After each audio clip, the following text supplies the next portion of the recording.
The air inside the Meridian Cafe was thick with the cloying domestic scent of roasted Arabica and steamed milk, a sharp contrast to the antiseptic digital death sentence glowing on the laptop screen. Jaxson, or Jax Kovic, stared at the spreadsheet, the cold blue light reflecting off the tattoos that climbed his neck like vines. "The money isn't being stolen, Jax," Roman Volkov muttered, his voice a low rasp that barely carried over the hum of the refrigerator. "It's simply vanishing.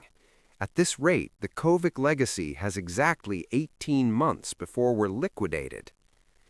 Jax leaned back, the leather of his designer jacket creaking in the otherwise quiet shop. To his left, a young black woman in a modest blue uniform moved with ghost-like efficiency, her hair pulled back into a bun so tight it seemed to mirror her restrained posture. She refilled his cup, her interlocked fingers steady, her eyes observant but guarded. She was a fixture of the background, part of the service, part of the furniture. Then the absurdity of the situation hit him. Here he was, the head of a multi-generational syndicate, being dismantled by a computer program he didn't understand, while a waitress checked his sugar levels. Jax let out a sudden bark-like laugh, a loud, belittling sound that sliced through the cafe's stillness and made the other patrons flinch. It was the sound of a predator facing a problem he couldn't shoot. "You see this, sweetheart?" Jax asked, his voice dripping with mocking arrogance as he gestured toward the multi-million-dollar disaster on the screen. "Since my experts here are stumped by a few columns of numbers, maybe you've got a better idea?" He waited for her to stammer or shrink away. He expected the joke to land. But as Nia Rivers turned her gaze toward the screen, the stillness of her body shifted. The storm didn't break with a shout. It began with the terrifying, quiet intelligence in her eyes. Jaxson Kovic was still laughing, but as Nia opened her mouth to speak, the amusement began to die in his throat. He had intended to test her as a joke. He wouldn't be smiling in 90 seconds. The overhead lights of the Meridian Cafe hummed with a low, mechanical buzz that seemed to grate against Jaxson Kovic's nerves. Before him sat a high-end laptop, its screen glowing with a clinical, unforgiving light that made the ink on his neck itch. To any other patron, the man in the corner booth looked like tech executives in expensive wool coats, but the heavy silence surrounding them was the kind only found in a company of men who dealt in blood and debts. "It's not a leak, Jax, it's an extraction," Roman Volkov muttered, his voice a gravelly rasp. He pointed a scarred finger at a line of red figures on the spreadsheet. Roman had been the family strategist since Jax's father ran the docks, but his face now held a look of profound displacement. "We moved 3 million through the textile front in Busan last week. Only 2.4 came out the other side. The fees, the transit, the slippage. It's getting worse." Jax leaned back, his eyes narrowing as he watched the cursor blink like a failing heartbeat. "My father ran this system for 30 years. He died a billionaire. Why is it failing me now?" "Because your father lived in a world of ledger books and handshakes," Roman replied, closing the laptop halfway as if to hide their shame. "The banks have upgraded. They aren't using human auditors anymore. They're using predictive algorithms.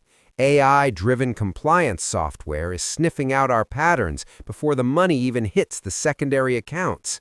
Our traditional laundering routes are being mapped in real time." Jax felt a cold weight settle in his chest. In his world, power was measured by territory and loyalty, but he was beginning to realize that the most dangerous weapon in Seattle wasn't a silenced pistol. It was a line of code he didn't understand. He looked around the cafe, his gaze landing on the mundane reality of the morning rush. People were paying for muffins with digital taps of their phones, moving currency through the air with effortless invisibility. Meanwhile, his multi-generational empire was hemorrhaging value, trapped in a stone age of criminal finance. "How long?" Jax asked, his voice dangerously quiet. Roman didn't hesitate. 18 months, maybe less. If we don't find a way to bypass the new surveillance architecture, the Kovic syndicate won't be a business anymore. It'll just be a memory. Jax reached from his cup, finding it empty. He felt the crushing pressure of a legacy about to dissolve into nothingness. He was a predator without a hunt, staring at a problem that couldn't be shot or intimidated into submission. He needed a miracle, or at the very least, a new perspective. The heavy silence at the booth was broken by the soft, rhythmic clink of a ceramic pot against a saucer. Nia Rivers moved with a practiced, invisible grace, her blue uniform crisp and her expression a mask of professional neutrality. As she leaned in to refill Jax's cup, her eyes instinctively darted toward the glowing laptop screen. She didn't mean to look, but years of analyzing data for an economics degree she'd been forced to abandon made it impossible to turn off the part of her brain that saw patterns in chaos. Her hand paused for a fraction of a second, the stream of dark coffee perfectly steady, even as her heart gave a sharp tug of recognition. She saw the red figures Roman had pointed out, but she also saw what they had missed. They were looking at the losses as a leak in the plumbing, but the spreadsheet revealed a deeper, more systemic failure. Her eyes trailed over a column of offshore routing codes, outdated SWIFT identifiers that were practically screaming for a federal audit. She noticed a recursive loop in their laundering logic. They were layering funds through a secondary shell company that had been flagged by international banking regulators 3 months ago. Jax didn't look up, but he felt the shift in the air, a momentary lapse in the waitress's mechanical efficiency. He glanced at her, noting the way her interlocked fingers tightened on the handle of the pot.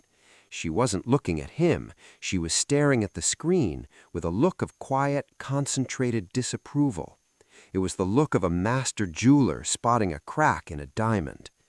Nia realized she had lingered too long. She pulled the pot back, the white collar of her uniform sharp against her skin as she straightened her posture. She began to turn away, her face returning to its guarded, serious mask, but her eyes betrayed a lingering spark of intellectual frustration. Behind them, the other men in suits remained oblivious, distracted by their phones or the grim reality of their failing empire. They saw a waitress. They saw a service role. They didn't see the woman who had spent her nights in a library basement mastering the very algorithms that were currently dismantling their life's work. Jax watched her retreat, his brow furrowed.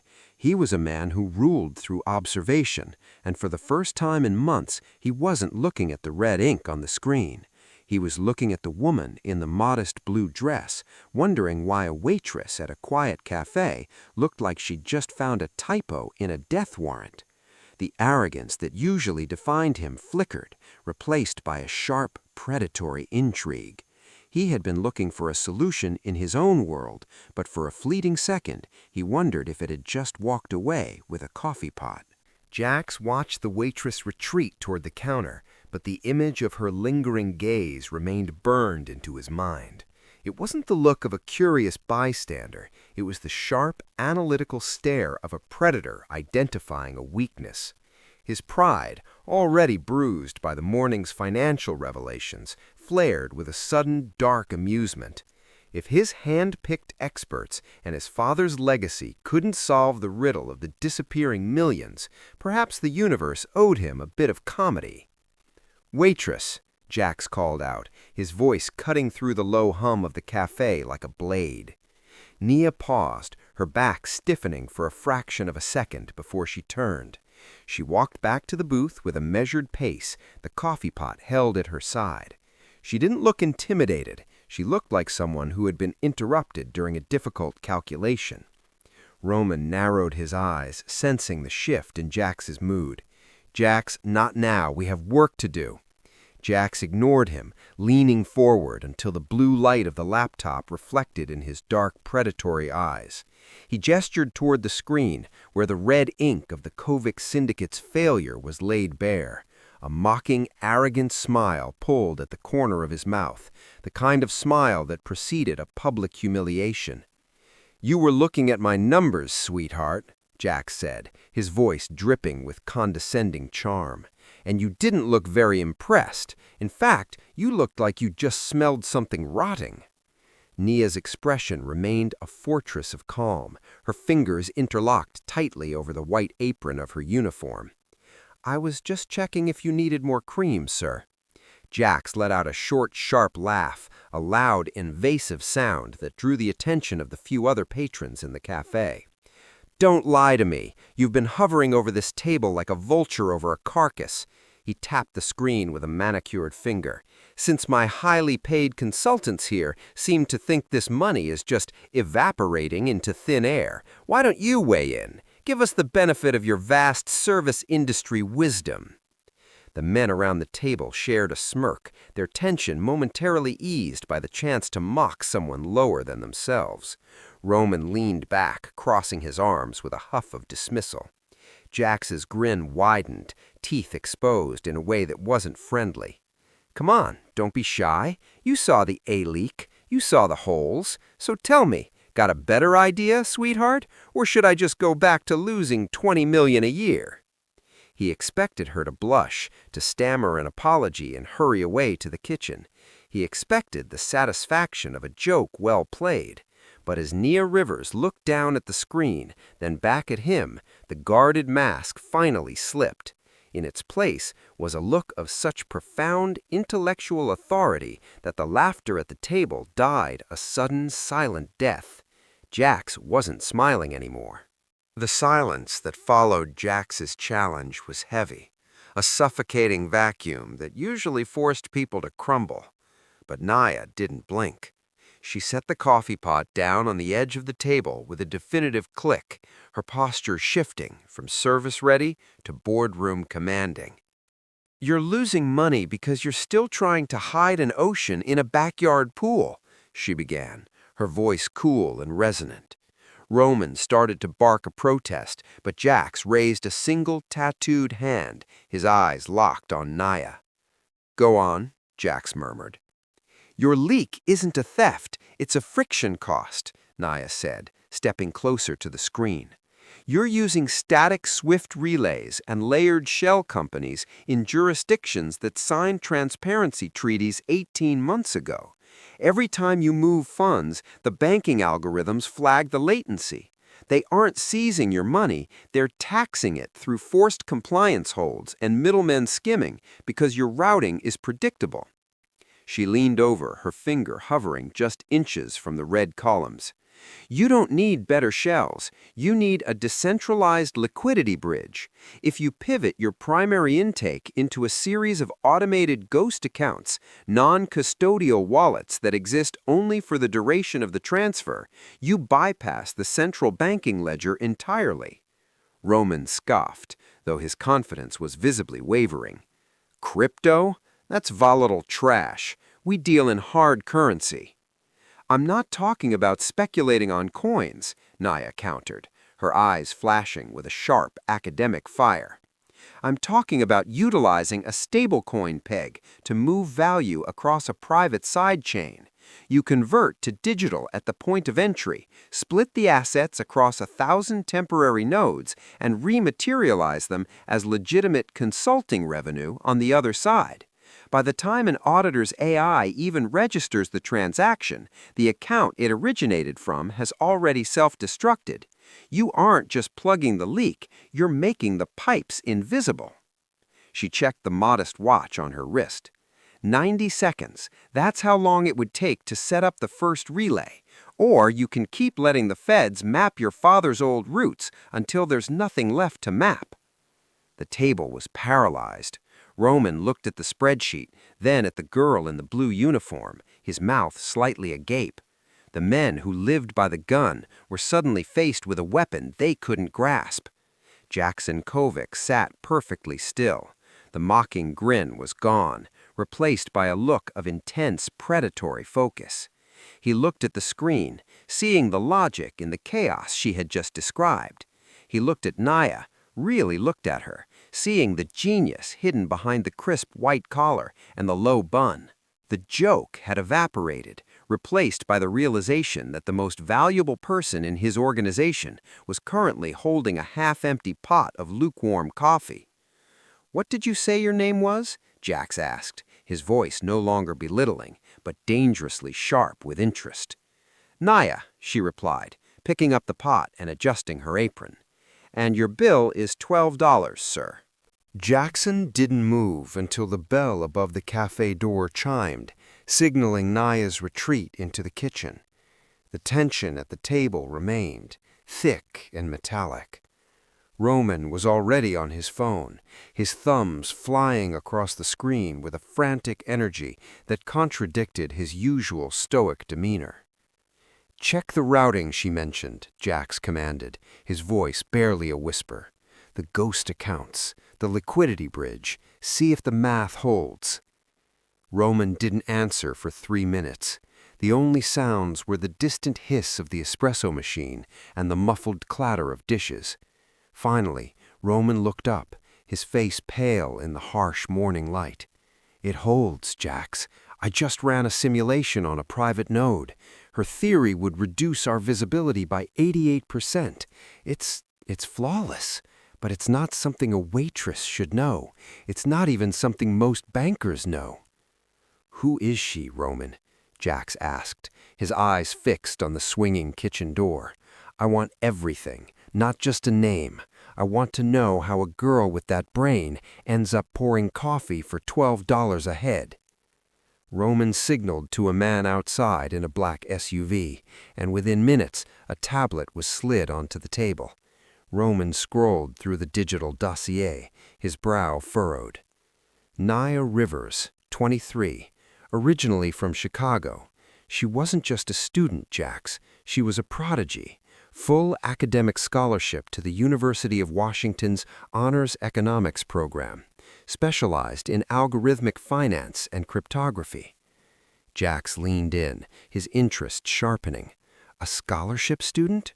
What happened? "Life happened," Roman said, tapping a police report on the screen. "Her father was a longshoreman. He was injured in a workplace accident 3 years ago, permanent disability. The company denied the claim.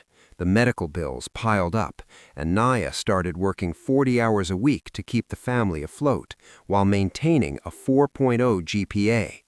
But it wasn't enough." Jax watched the screen as Roman flipped to a financial aid transcript.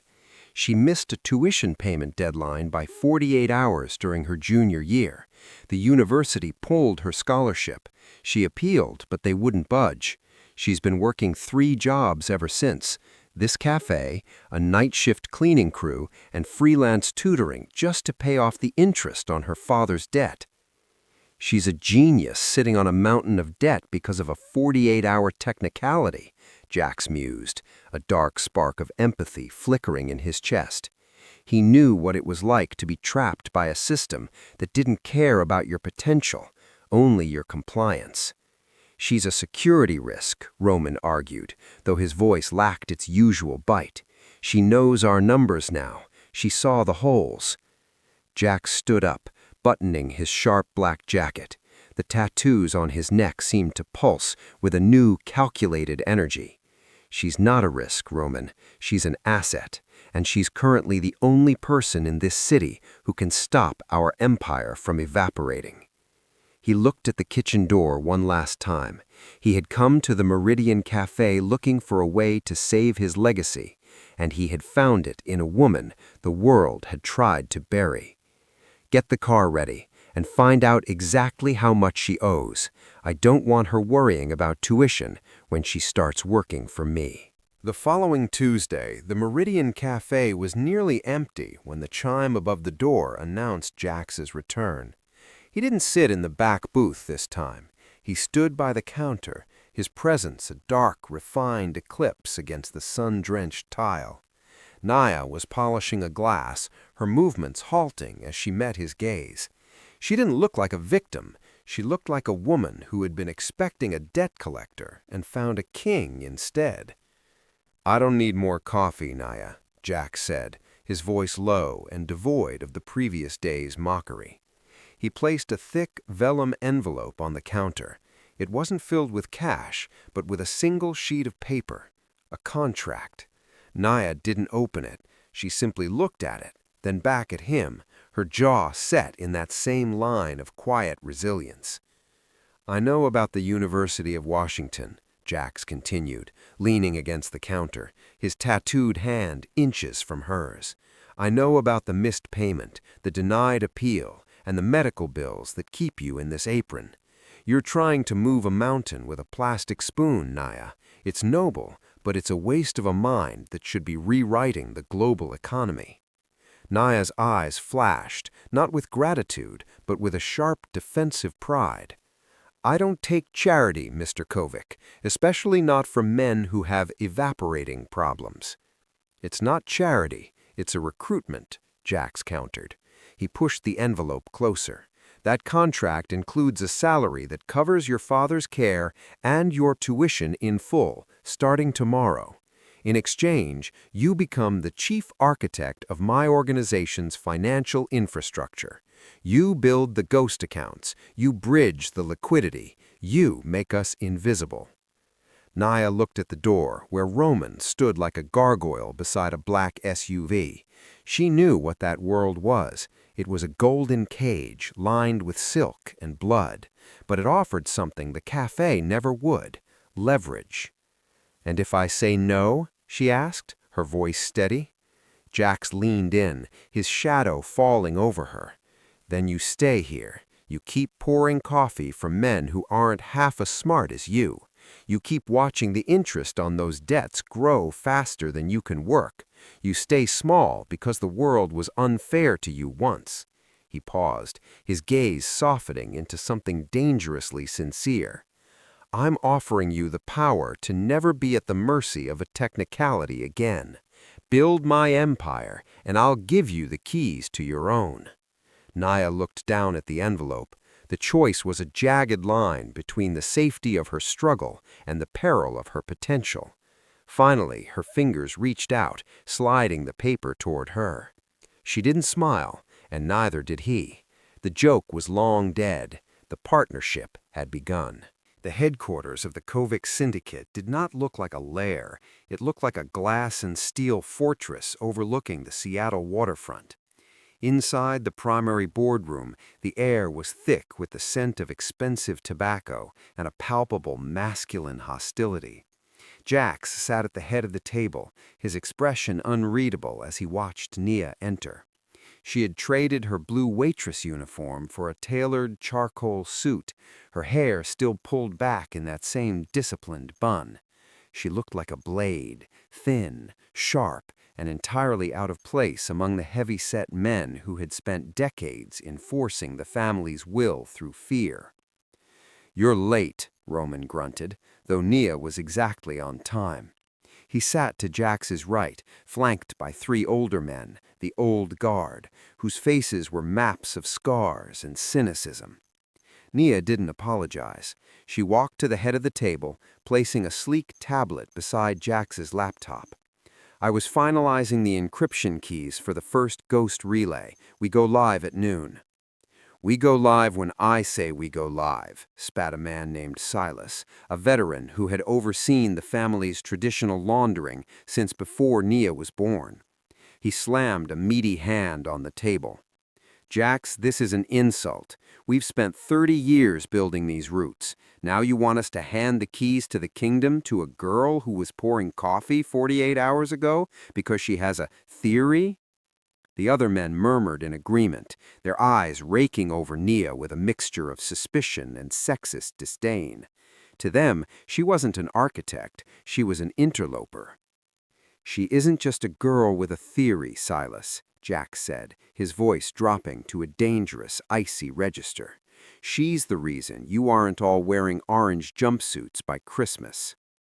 I don't care if she's Einstein, Silas sneered, turning his gaze to Nia. Listen, sweetheart, in this room, respect is earned in blood, not spreadsheets. You think you can come in here and tell men who have killed for this family how to move their money? You don't know the first thing about our world. Nia leaned forward, resting her hands on the polished mahogany table. She didn't look to Jax for protection. She looked Silas directly in the eye. You're right, Silas. I don't know how to kill a man. But I know that your tried-and-true route through the Panamanian Transit Bank was flagged by the IMF last Tuesday. I know that the secure courier you've been using is currently under surveillance by a task force in Quantico. And I know that if you move the $5 million you have planned for this afternoon through your old system, you'll be arrested before the wire clears. The room went deathly silent. Silas's face turned a deep, mottled purple. You're lying. Check the SEC's revised gray list for this morning, or keep acting like it's 1995 while the world moves past you. I'm not here to earn your respect, Silas. I'm here to save your assets. Whether you're smart enough to let me is your decision. Jax leaned back, a ghost of a smile playing on his lips as he watched the wolves realize they were the ones who had been cornered. The waitress was gone. The strategist had arrived. The tension that had been brewing in the boardroom for weeks finally detonated on a Tuesday morning. It didn't come with the sound of breaking glass or sirens, but with the synchronized buzzing of a dozen high-encrypted phones. Jax looked down at his device, a red alert from their legal department. The Treasury Department had initiated a surgical audit, a high-intensity, no-knock digital seizure of every known asset linked to Kovic's legitimate fronts. They're inside, Roman breathed, his face drained of color as he watched his laptop screen turn into a waterfall of federal access requests. They've bypassed the primary firewall at the shipping company. If they hit the secondary servers, they'll find the cross-ledger. We're done. Silas and the old guard were already standing, their hands instinctively reaching for the holsters hidden beneath their jackets. We need to wipe the drives, Silas roared. Destroy everything. Sit down, Silas. Nia's voice cut through the panic like a sub-zero wind. She remained seated, her fingers dancing across a keyboard with a rhythmic, hypnotic speed. Unlike the men around her, she wasn't looking at the door, she was looking at the code. If you wipe the drives now, it's an admission of guilt. The forensics team will reconstruct the fragments and have a warrant for your arrest by dinner. Then what the hell are we supposed to do? Jax asked, his eyes fixed on the progress bar of the federal intrusion. We let them in, Nia replied calmly. As the federal sharks tore through the visible network, Nia was executing a masterful sleight of hand. She had spent the last 48 hours migrating every sensitive transaction into the ghost account architecture she had promised, while the authorities found a perfectly curated, slightly disorganized trail of legitimate business expenses. The true lifeblood of the empire was being shuttled through a decentralized loop of encrypted nodes. To the auditors, it looked like a standard mid-sized logistics firm struggling with paper trail errors. The $20 million hole had simply ceased to exist in their reality. I'm triggering the final ghost relay now, Nia whispered. The room held its breath. On the main monitor, the federal intrusion suddenly slowed, then stabilized. The surgical audit had hit a dead end, a perfectly constructed wall of digital smoke. 10 minutes later, the lead investigator's remote access disconnected. They had found nothing but late tax filings and minor accounting discrepancies. Nia exhaled, her shoulders finally dropping an inch. She closed her laptop and looked at Jax. The audit is closed. We're clean. The old guard sat back, stunned into a rare, humbled silence. Silas looked at the empty screen, then at the woman he had called a waitress just days before. Jax didn't say a word. He walked over to Nia, his shadow falling over her as she sat in the center of his world. He didn't thank her. The stakes were too high for simple gratitude, but the look in his eyes had shifted from predatory intrigue to something bordering on reverence. The digital trap had snapped shut, and for the first time in 3 generations, the Kovic family wasn't just surviving the law, they were invisible to it. Would you like me to continue with Chapter 9, where Jax and Nia share a quiet moment during the late-night aftermath?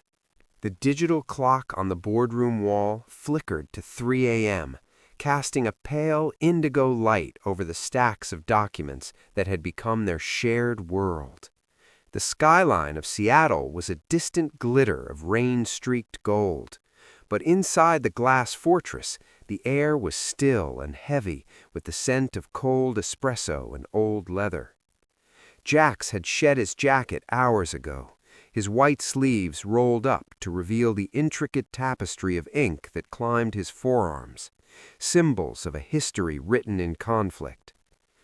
Nia sat across from him, her eyes tired but her focus unwavering as she guided him through the architecture of the new system. She wasn't just teaching him how to move money, she was teaching him how to see the world through the lens of a ghost. "It's about trust, Jax," she said softly, pointing to a node on the monitor. "In the old world, you trusted people, couriers, bankers, lieutenants. In this world, you trust the math. The code doesn't have a family to threaten or a conscience to buy. It just executes." Jax rubbed his face, his movements slow and uncharacteristically weary. "My father always said if you can't look a man in the eye while you're doing business, you've already lost. This feels like fighting shadows." "The shadows are where the safety is now," Nia replied. She watched him, noting the tension in his jaw that never seemed to fully vanish. "You're carrying 3 generations of weight on your shoulders. You're trying to protect people who still think it's 1990. That's a heavy crown, Jax." He looked up, meeting her gaze. For the first time, the predatory mask was completely gone, replaced by a raw, human exhaustion. "They look at me and see a boss. They see the tattoos and the suit and the power, but mostly they see a target. If I slip once, the legacy ends. If I don't modernize, we starve. If I do, I'm a traitor to the old ways. There is no winning move." Nia felt a pull in her chest, not of pity, but of profound recognition. She knew what it was to be the only person in the room who saw the cliff's edge. "You made the winning move when you asked me that question in the cafe," she said quietly. "Even if it was a joke, you were looking for a way out of the dark. Most men in your position would have just let the ship sink out of pride." Jax reached out, his hand hovering near hers on the table. The silence between them changed, shifting from the cold rhythm of business to something warmer, more dangerous, and infinitely more personal. He wasn't looking at his strategist anymore. He was looking at the woman who had seen the man beneath the ink. "I didn't hire you because I was looking for a way out," she whispered. "I hired you because you were the only person who wasn't afraid to tell me I was wrong." In the quiet of the 3rd hour, the lines between boss and employee, savior and sinner, began to blur into the gray of the coming dawn. The distant pulse of sirens began as a low vibration in the floorboards, a rhythmic warning that the syndicate's digital invisibility had finally been breached. Roman slammed the door to the war room open, his breathing heavy and jagged. "The feds didn't just flag the accounts, Jax. They've bypassed the decoy gates. They're executing a physical seizure of the secondary server farm in 10 minutes.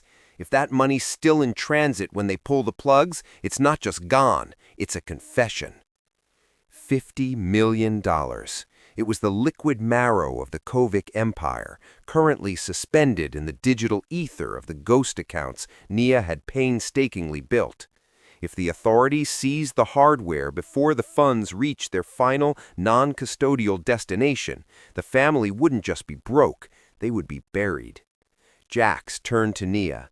The human softness of their late-night lessons had vanished, replaced by a cold, sharp desperation. "Can you move it?" Nia's hands were already hovering over the keys, the glow of the monitors turning her skin a ghostly electric blue. "The primary bridges are locked. I have to reroute the entire sum through a flash loan protocol, an unverified liquidity pool." "Is it safe?" Roman demanded, leaning over her shoulder so closely she could smell the nervous sweat on his leather jacket. "No," Nia said, her voice a flat, focused line. "It's the ultimate risk. I have to split the 50 million into 10,000 microtransactions, send them through an unsecured peer-to-peer network, and recombine them on the other side. If I lose the connection for even a second, the money fragments. It will be lost in the blockchain forever. No one will have it. Not you, not the government. It will simply cease to exist." Jax stepped closer, his hand resting on the back of her chair. He could feel the heat radiating from the overworked processors. "Do it." The room became a vacuum of sound, filled only with the frantic rhythmic clatter of Nia's typing. On the main screen, 10,000 lines of green code began to flicker and vanish. The money was in flight. "5 minutes until the raid hits the server site," Roman whispered, his eyes fixed on the security feed of the blacked-out vans screaming toward their facility. Nia's face was slick with sweat. "The network is congested. The nodes are rejecting the volume. I need to manually bypass the gas fees to prioritize the packets." A warning light flashed red. Connection unstable. "Nia," Jax said, his voice a low, steady anchor. "Look at me." She didn't turn her head, but her hand steadied. "You aren't a waitress anymore. You're the architect. Trust the math." With a final defiant strike of the enter key, Nia initiated a brute force relay. For 3 agonizing seconds, the screen went black. The silence was absolute. Then, a single notification bloomed in the center of the darkness. "Transfer complete. Destination anonymized." Nia slumped back, her breath hitching. Outside, the sirens grew deafening, then faded as the police sped toward a server room that was now effectively empty. $50 million had just traveled across the world and back into the shadows. Jax looked at her, and for the first time, the boss of the Kovic syndicate felt a genuine sense of awe. They weren't just safe, they were untouchable. The adrenaline from the raid had long since cooled, leaving a heavy, contemplative silence in its wake. Jax sat in his high-backed leather chair, but for the first time, he didn't feel like the center of the room. Across from him, Nia was finishing a diagnostic report, her fingers moving with a rhythmic grace that had become the heartbeat of the Kovic syndicate's operations. He watched her, reflecting on the journey from the Meridian Cafe to this fortified glass office. He had hired her to be a tool, a secret weapon to be wielded against the encroaching digital age. But as he looked at the data she had successfully salvaged and the empire she had effectively redesigned, he realized the dynamic had fundamentally fractured. She wasn't just working for him, she was the reason he still had anything to lead. "The old guard is asking for a meeting," Roman said, entering the room with a stack of physical ledgers. He paused, his gaze shifting between Jax and Nia. "Silas wants to discuss the next quarter's distribution." Jax didn't look at Roman. His eyes remained on Nia. "Ask Nia. She's the one who balanced the ghost accounts. She knows what we can afford to move and what needs to stay frozen." Roman hesitated, the old instincts of the hierarchy flickering in his eyes. "You want me to take distribution orders from the person who saved your life 3 hours ago?" Jax said, his voice like silk over steel. "Yes, Roman, from her." As Roman nodded and retreated, Nia finally looked up from her screen. A small, knowing smile played on her lips, not of triumph, but of mutual understanding. "You're giving up a lot of control, Jax. That's not like you." Control is an illusion if you're the only one holding the wheel while the bridge is out, Jax said, standing up and walking to the floor-to-ceiling window. He looked out at the city, then turned back to her. I used to think power was about who could demand the most. I was wrong. Power is about who has the vision to see the path when everyone else is blind. He walked over to her desk, placing his hand on the mahogany surface, bridging the gap between them. I didn't just hire a waitress to fix my books, Nia. I found the only person in this city who actually understands the world I'm trying to build. You aren't my employee, you're my partner. The shift was palpable. The air in the room no longer felt like a boss and a subordinate. It felt like two architects standing over the blueprint of a new world. Jax realized that while he provided the shadow, Nia provided the light that defined it. In the high stakes of survival, he had finally stopped playing against her and started playing beside her. They were equals, bound by a brilliance that the rest of the world was too arrogant to see.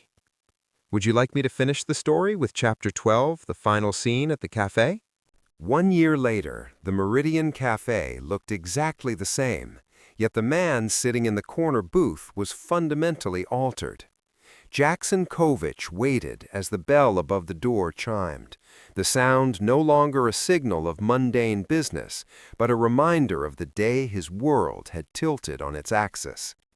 Nia walked in, not in the blue uniform of a waitress, but in a tailored cream coat that moved with the effortless confidence of a woman who held the digital keys to a billion-dollar empire. She slid into the booth across from him, her eyes bright and observant, scanning the room with the same quiet intelligence that had once saved his legacy. "It feels smaller," she noted, her voice warm, "or maybe we just got bigger." Jax smiled, a genuine expression that reached his eyes, a rarity in a life defined by shadows. On the table between them lay a single, leather-bound folder. It wasn't a spreadsheet of disappearing millions or a report on federal raids. It was a partnership agreement for a new, legitimate venture, a venture that would transition the Kovic name from the underworld into the vanguard of global fintech. "The old guard is retired," Jax said, his voice steady. "The transition to the hybrid model is complete. We are invisible, Nia, just like you promised." He reached across the table, his hand covering hers. The tattoos on his skin, once symbols of intimidation, now looked like a map of the journey they had taken together. He remembered the last time they had sat here, when he had laughed at her out of a desperate, arrogant need to feel in control. "A year ago, I asked you a question as a joke," Jax said, his tone dropping to a serious, intimate register. "I was a man who thought power was something you took. You showed me that real power is something you build with someone who is your equal." He opened the folder, but instead of a contract, he slid a small velvet box across the mahogany surface. The irony of the setting wasn't lost on either of them. The table that had once been a symbolic battlefield was now a bridge. "I'm not laughing anymore, Nia," he whispered, his gaze locked onto hers with a vulnerability he would show no one else. "I have a very different kind of question for you today, one that has nothing to do with the money and everything to do with the man I've become because of you." Nia looked at the box, then back at Jax. The silence in the cafe was no longer heavy or suffocating. It was full of the quiet, resonant potential of a future they had designed together. She didn't need a spreadsheet to see that the investment they had made in each other was the only one that truly mattered. "Ask me, Jax," she said, her voice a soft, certain command. "I'm listening."